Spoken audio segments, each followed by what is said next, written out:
봄에 관한 시 한 편 감상하면서 설교 말씀 시작하도록 하겠습니다. 자, 해마다 봄이 되면 조병화, 해마다 봄이 되면 어린 시절 그분의 말씀, 항상 봄처럼 부지런해라.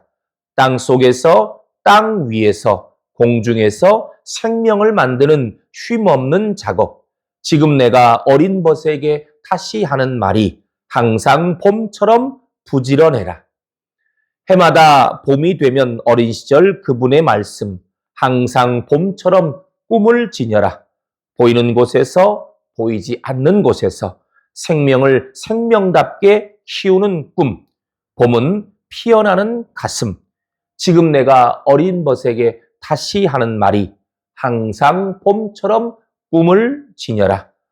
오, 해마다 봄이 되면 어린 시절 그분의 말씀, 항상 봄처럼 새로워라. 나뭇가지에서, 물 위에서, 뚝에서 솟는 대지의 눈. 지금 내가 어린 벗에게 다시 하는 말이 항상 봄처럼 새로워라. 예, 봄에 관한 시를 한번 감상했는데 절기상으로 좀 느껴지지 않지만 그러나 절기상 24절기상으로 내일이 입춘이에요.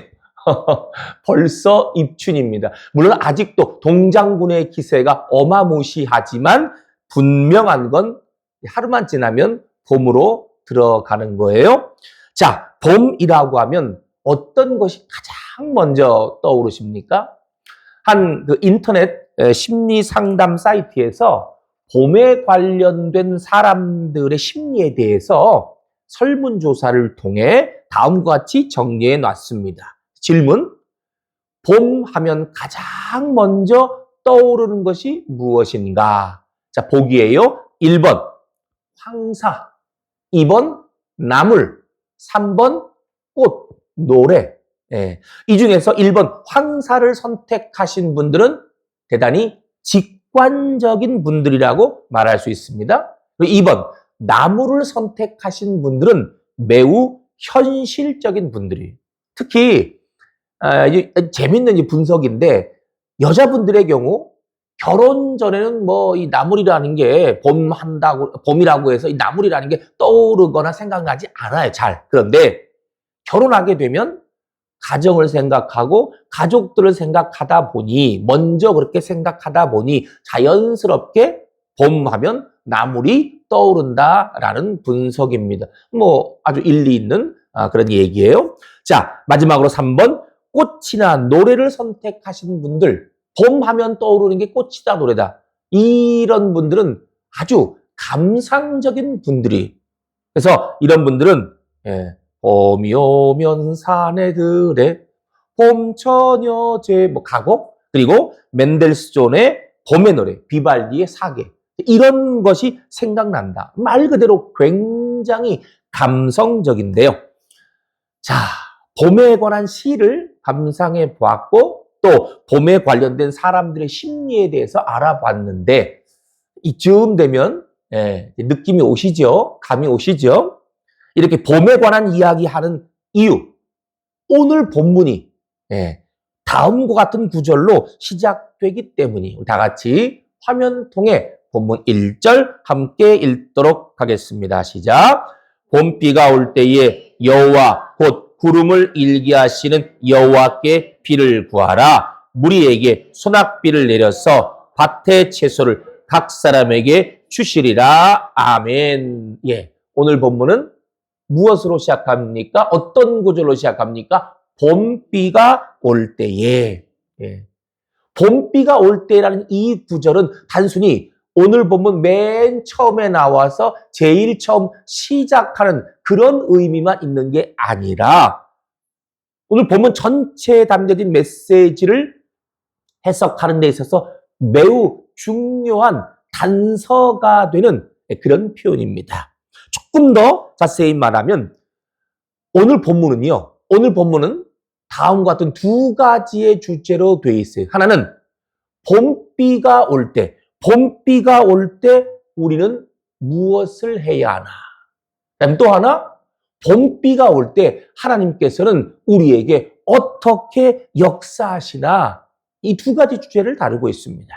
자, 지금부터 봄비가 올 때 주시는 하나님의 말씀 속으로 들어가 보겠습니다. 첫째, 당연한 기도와 특별한 응답에 대해서, 당연한 기도와 특별한 응답에 대해서 말씀하고 계십니다. 우리 다 같이 우리 화면을 통해서 본문 1절 다시 한번 함께 읽도록 하겠습니다. 시작. 봄비가 올 때에 여호와 곧 구름을 하시는 여호와께 비를 구하라. 무리에게 소낙비를 내려서 채소를 각 사람에게 주시리라. 아멘. 그렇습니다.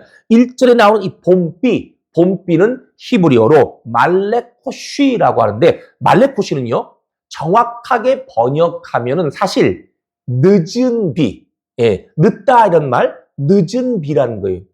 아니, 어째서 이 늦은 비를 봄비라고 했을까요?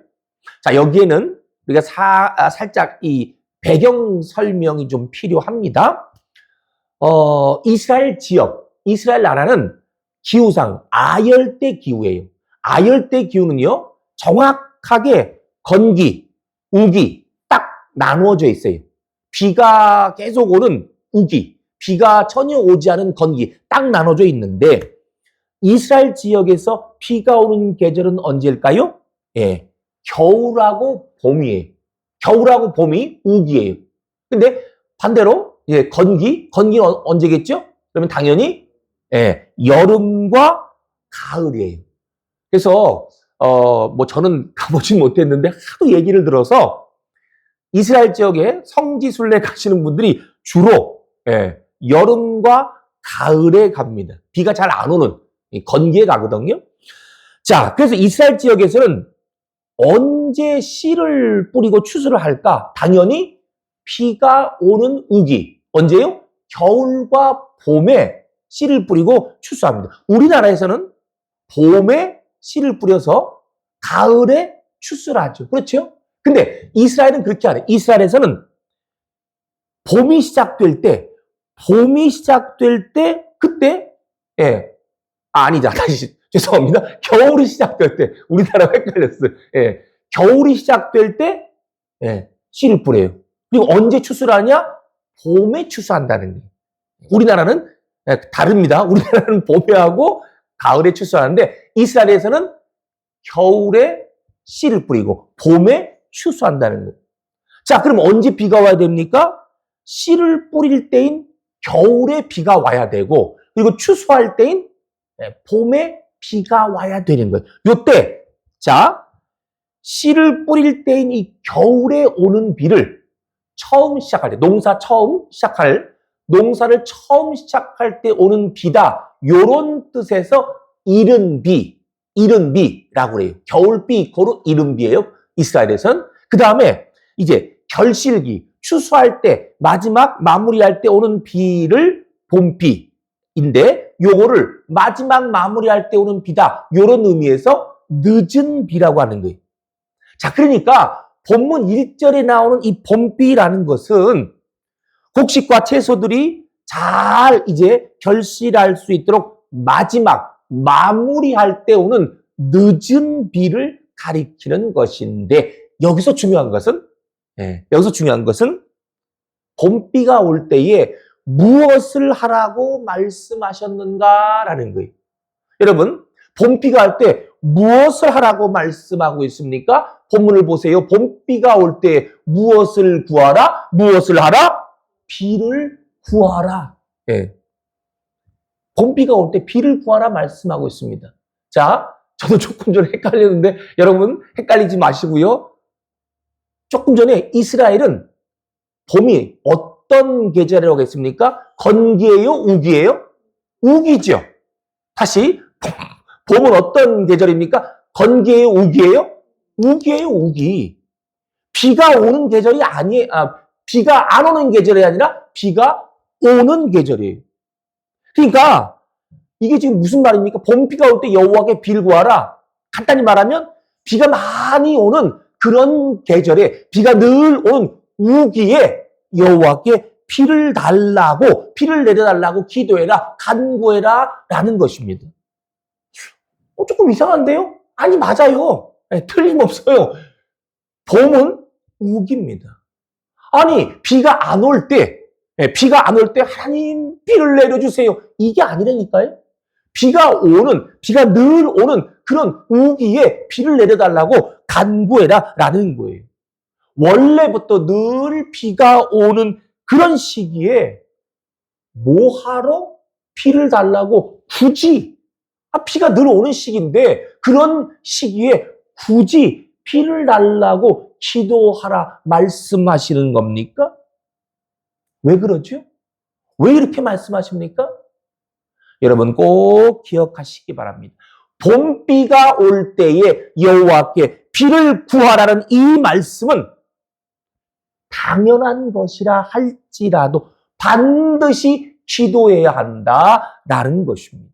다시 말해, 우리가 살아가면서 너무나 당연하게 느끼는 것들에 대해서, 너무나 당연하게 받아들이는 것에 대해서, 너무나 당연하다고 여기며 살아가고 있는 그러한 것들에 대해서도 너무나 당연하다 보니 기도하지 않고 그냥 지나가는 것들에 대해서도 당연히 마땅히 기도해야 한다라는 것입니다. 여러분, 날마다 주어지는 하루의 삶에 대해서, 시간마다 끼니마다 당연히 주어지는 일용할 양식에 대해서, 그리고 너무나 당연히 한 주일이 지나면, 한 주간이 지나면 당연히 예배당에 나와서 이 자리에 앉아서 예배드리는 이것에 대해서, 이 사실에 대해서 여러분 당연한 것으로만, 너무나 당연한 것으로만 여기고 있지는 않으십니까? 하나님께서 오늘 우리에게 말씀하십니다. 봄비가 올 때에 기도하라. 너무나 당연한 것으로 여기고 그냥 지나쳐버리는 것들에 대해서도 마땅히, 당연히 기도해야 된다 말씀하고 계십니다. 자, 그런데 이걸로 끝나는 게 아니에요. 당연한 것들에 대해서도 반드시 기도해야 한다는 이 말씀 속에는 또 하나의 중요한 메시지가 담겨 있습니다. 그것은 우리의 당연한 기도, 마땅한 기도에 대한, 평범한 기도에 대한 하나님의 특별한 응답입니다. 자, 우리 다 같이 화면 통해 다시 한번 함께 1절 읽겠습니다. 시작! 봄비가 올 때에 여호와 곧 구름을 일게 하시는 여호와께 비를 구하라. 무리에게 소낙비를 내려서 밭의 채소를 각 사람에게 주시리라. 아멘. 자, 보세요. 봄비가 올 때 하나님께 비를 구하면 하나님께서 무슨 비를 주신다고 말씀하고 있습니까? 소낙비를 주신다고 말씀하세요. 여기서 말하는 소낙비는요, 장마철에 내리는 소나기가 아닙니다. 우리말로 번역하는 게 이거밖에 없어서 이렇게 번역했어요. 근데 장마철에 내리는 소나기가 아니에요. 여기서 말하는 소낙비는 히브리어로 마타르 게쉔이라고 하는데, 마타르 게쉔은 잘 들으세요.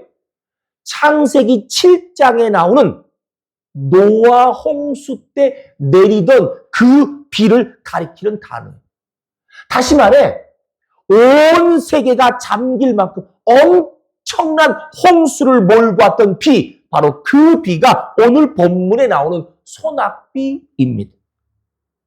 자, 그러므로 하나님께서 본문을 통해 오늘 우리에게 말씀하시는, 우리의 심령에 넣어주시려는 메시지 무엇입니까?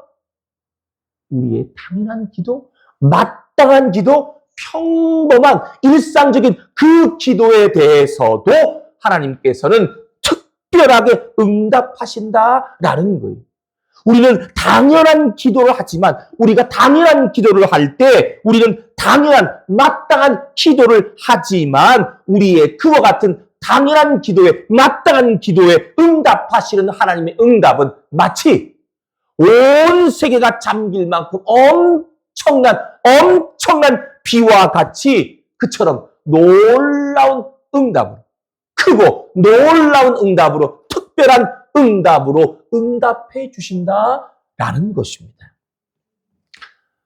한 나라의 왕으로서 이 나라를 어떻게 다스리면 좋겠습니까? 하나님께 기도했어요. 왕으로서 드려야 할 당연한 마땅한 기도를 드렸습니다. 그런데 하나님께서는 이 왕에게 그 누구보다 뛰어난 지혜와 부귀와 명예까지 더하여 주셨습니다. 특별한 응답을 주셨습니다. 바로 솔로몬 왕의 기도였습니다.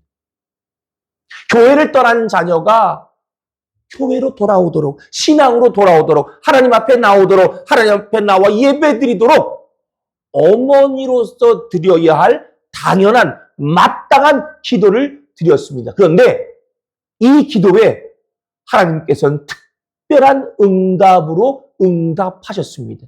이 자녀가 하나님 앞에 돌아오는 것뿐만 아니라 이 자녀를 기독교 역사상 가장 위대한 대신학자가 되도록 만들어 주셨습니다. 바로 성 어거스틴의 어머니 모니카의 기도예요. 미국의 한 작은 시골 마을에서 12살 먹은 어떤 소년이 매일 아침마다 기도드렸어요. 하나님, 나도 남들처럼 돈을 벌어서 11조를 드리게 해주세요. 네. 그리스도인으로서 당연한 마땅한 11조 드리고 싶습니다. 라는 기도를 드렸습니다. 그런데 하나님께서는 이 기도에 특별한 응답으로 응답해 주셨습니다. 이 소년이 10의 1조를 넘어서 10의 2조, 10의 3조, 10의 4조, 10의 5조까지 드릴 수 있는 엄청난 어마어마한 놀라운 물질의 복을 허락해 주셨습니다. 바로 미국 최대의 세제 비누 회사인 콜게이트, 아마 들어보신 분 계실 거예요. 콜게이트 파몰리브사의 설립자인 윌리엄 콜게이트의 기도입니다. 교우 여러분, 여러분 모두 작은 기도, 평범한 기도, 당연한 기도를 잊지 마시기 바랍니다. 어떤 기도요? 매일 아침 하루를 시작하는 기도. 하나님, 오늘도 새로운 하루를 허락하시니 감사드리옵나이다. 당연한 하루, 당연하게 주어진 하루가 아니라 하나님이 주신 하루입니다. 하나님이 주신 오늘 귀한 하루입니다. 하나님, 정말 감사드립니다. 이처럼 작은 기도, 평범한 기도, 당연한 기도로 하루를 시작하는 우리 모두에게 하나님께서 평생토록 임마누엘의 은혜를 베풀어 주실 것입니다. 또한 부모 되신 교우 여러분, 자녀를 위한 당연한 기도, 마땅한 기도 잊지 마시기 바랍니다. 하나님, 우리 자녀가 예수 잘 믿게 해주십시오. 교회에 빠지지 않게 해주십시오. 신앙생활 잘하게 도와주십시오. 이처럼 자녀를 위한 당연한 기도, 마땅한 기도를 잊지 않은 그 가정 가운데, 그 자녀들의 앞길 가운데 우리 하나님께서 시온의 대로를 활짝 열어주실 줄로 믿습니다. 다음으로 두 번째, 봄비가 올 때 하나님께서 주신 두 번째 말씀은 고난을 통하여 하나님을 의지하게 하신다라는 것입니다. 고난을 통하여 하나님을 의지하게 하신다. 다 같이 우리 화면을 통해 본문 11절 함께 읽도록 하겠습니다. 시작. 내가 그들이 고난의 바다를 지나갈 때에 바다 물결을 치리니 나일의 깊은 곳이 다 마르겠고 아수르의 교만이 낮아지겠고 애굽의 기후가 없어지리라. 아멘. 예, 오늘 본문인 스가랴 10장 1절로 12절을 보면 아주 중요한 두 가지 때, 두 가지 중요한 시기, 두 가지 중요한 때, 두 가지 중요한 시기가 나와 있어요. 하나는 뭘까요? 조금 전에 살펴봤던 1절에 나온 봄비가 올 때에 라는 것이고, 또 하나는 11절에 나온 어느 때? 고난의 바다를 지나갈 때. 자, 봄비가 올 때 어떤 시기입니까? 어떤 때예요? 조금 전에 살펴봤죠? 하나님께 기도하는 때예요. 그래서 하나님의 은혜를 충만히 경험하는 때입니다.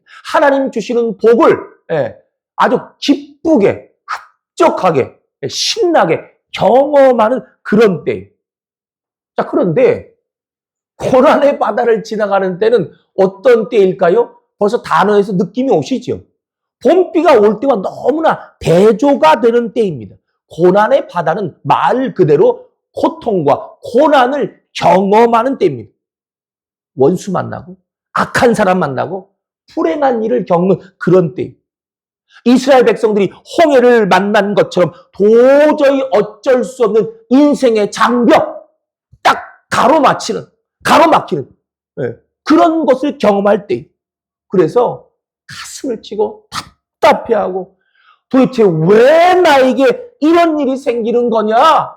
원망하고 눈물을 흘리고 통곡하는 그런 때입니다. 왜 이렇게 내 인생은 안 풀리냐? 이럴 때. 자, 그런데 결론부터 먼저 말씀드리면 저만 그런 게 아니라 모든 성경학자들의, 이거는 하나도 예외가 없어요. 모든 성경학자들의 공통적인 해석은 오늘 본문에 나오는 봄비가 올 때라는 이 시기와 그 다음 고난의 바다를 건너갈 때라는 이 시기, 이 두 가지 시기가 똑같은 시기다. 동일한 시기다라는 거예요. 아니, 어떻게 그럴 수가 있어요? 방금 살펴본 것처럼 대조적이잖아요. 네. 하나님께 기도하는 때, 그래서 하나님께서 주시는 복과 은혜를 마음껏 충만히 경험하는 그런 때와 고통과 고난을 경험하는 때, 원수 만나고 악한 사람 만나고 불행한 일을 겪을 때, 그래서 가슴치고 답답해하고 눈물 흘리며 통곡하는 그럴 때, 이 두 가지 때가 어떻게 동일한 시기라는 겁니까? 이거 어떻게 그렇게 되죠? 그 이유가 뭡니까? 자, 그 이유를, 그 답을 우리는 본문 12절을 통해 발견할 수 있어요. 다 같이 화면 떡에 본문 12절 함께 읽겠습니다. 시작. 내가 그들로 나 여호와를 의지하여 견고하게 하리니 그들이 내 이름으로 행하리라. 아멘. 고난의 바다를 지나갈 때가 봄비가 올 때와 동일한 시기가 될 수 있는 이유는, 동일한 시기라고 말씀하시는 이유는 바로 저거예요. 여호와를 의지하여 견고하게 되기 때문입니다. 고통과 고난을 경험하는 때 하나님을 의지합니다. 원수 만나고 악한 사람 만나고 불행한 일을 겪을 때, 그럴 때 하나님을 더욱더 의지합니다. 가슴을 치고 답답해하며 눈물을 흘리고 도대체 왜 나에게 이런 일이 생기냐? 도대체 왜 내 인생은 이런 식으로 꼬이느냐? 원망하고 눈물을 흘리고 통곡할 때 하나님을 바라보며 하나님께 매어 달립니다. 하나님밖에 없습니다. 매어 달립니다. 그래서 결국 내 영혼은 더욱더 견고해지는 거예요. 내 삶은 단단한 바위처럼 더욱더 단련이 되는 것입니다. 그렇기 때문에 봄비가 올 때와 고난의 바다를 지나갈 때, 봄비가 올 때 기도하여 하나님의 은혜와 복을 경험하는 것과 고난의 바다를 지나갈 때 하나님을 의지하여 견고해지고 단련되는 것은 결국 동일한 것이라고, 동일한 시기라고 말할 수 있는 것입니다. 그리스도인이 고난을 바라보는 자세는 크게 세 가지가 있다고 합니다. 예. Why, how, what 세 가지. 첫째, 어째서 나에게 고난이 왔단 말인가? 왜 이게 와? 왜 나한테 이런 일이 생겨? 왜 우리 가정에 이런 일이 생겨? 고난의 원인에 집중하는 자세입니다. 둘째, 어떻게 고난을 이길 수 있는가? 고난 이기려면 어떻게 할 것인가? 고난의 해결에 집중하는 자세. 세 번째, 고난을 통해 하나님께서는 나에게 무엇을 원하시는가? 이 고난을 통한 하나님의 뜻하심은 무엇인가? 고난의 섭리에 집중하는 집중하는 자세입니다. 즉, 고난을 통해 그 고난 너머에 하나님께서 나에게 주시는 복과 은혜는 무엇인가? 그거 깨닫는 거예요. 고난을 바라보는 여러분의 자세는 무엇입니까? 시인이자 화가인 홍혁기 목사님의 염려하지 말고 두려워하지 말라라는 시의 그 한 대목을 읽어드리겠습니다. 들으시면서 고난의 바다를 지나갈 때 하나님을 의지하여 견고해지고 단련된다라는 이 메시지 한번 가슴에 새겨 보시기 바랍니다. 자, 화면 띄워주시고요. 희망을 품고 여기까지 왔더니 더 큰 것이 앞을 가로막고 있습니다. 이제는 더 이상 앞으로 나아갈 힘이 남아있지 않습니다. 주저앉고 싶습니다. 주여, 쉬운 길은 없나요? 왜 이렇게 어려운 길로 저를 이끌어 가시나요? 쉬운 길은 없단다. 넓고 편한 길은 멸망의 길이요. 좁고 협착한 길은 생명으로 가는 길이란 내 말을 잊었느냐? 이러한 길로 가지 않으면 네가 강해질 수 있겠느냐? 철이 들 수 있겠느냐? 겸손해질 수 있겠느냐? 나를 의지할 수 있겠느냐? 산을 하나 넘을 때마다, 강을 하나 건널 때마다, 언덕을 하나 넘을 때마다, 눈보라와 사투를 벌일 때마다, 비바람과 싸울 때마다, 폭풍우를 견딜 때마다 네가 얼마나 강해졌는지, 네가 얼마나 겸손해졌는지, 네가 얼마나 성숙해졌는지, 너의 모난데가 얼마나 떨어져 나갔는지, 네가 얼마나 빛이 났는지 너는 아느냐? 말씀을 맺겠습니다. 사랑하는 교회 여러분, 봄비가 올 때를 지나고 계십니까?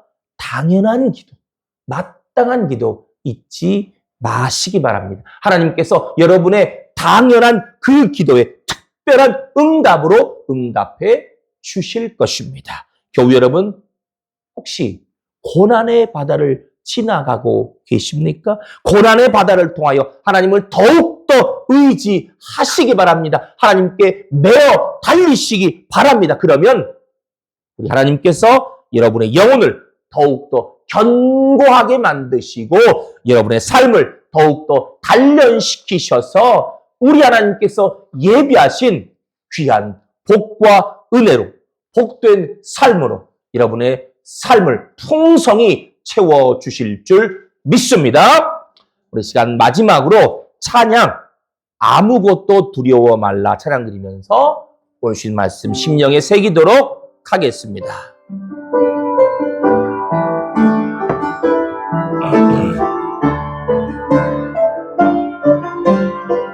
아무것도 두려워 말라. 아무것도 두려워 말라.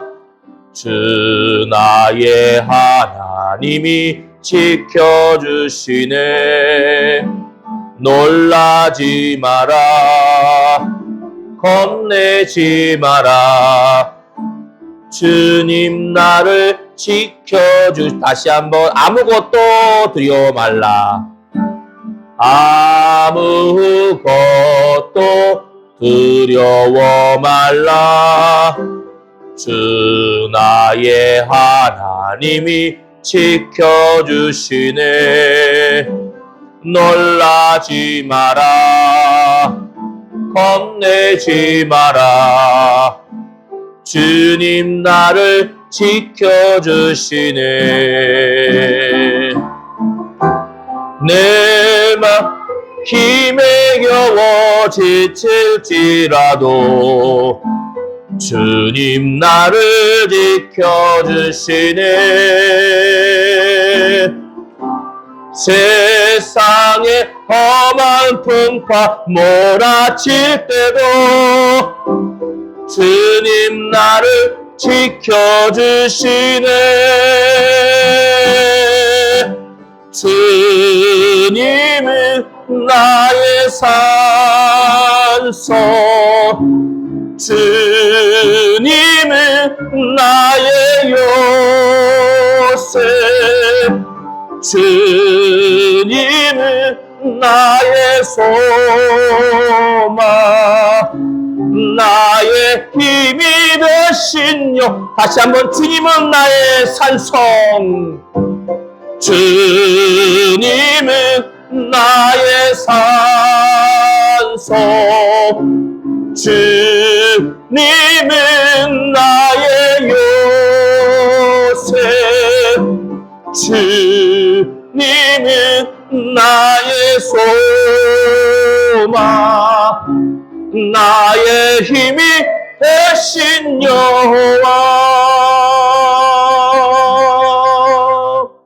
기도하시겠습니다.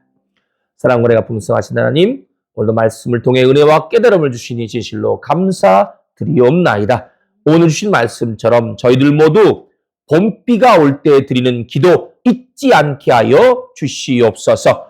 우리가 드려야 할 당연한 기도, 마땅한 기도에 특별한 응답으로 응답 주시는 하나님을 날마다 경험케 하여 주시옵소서.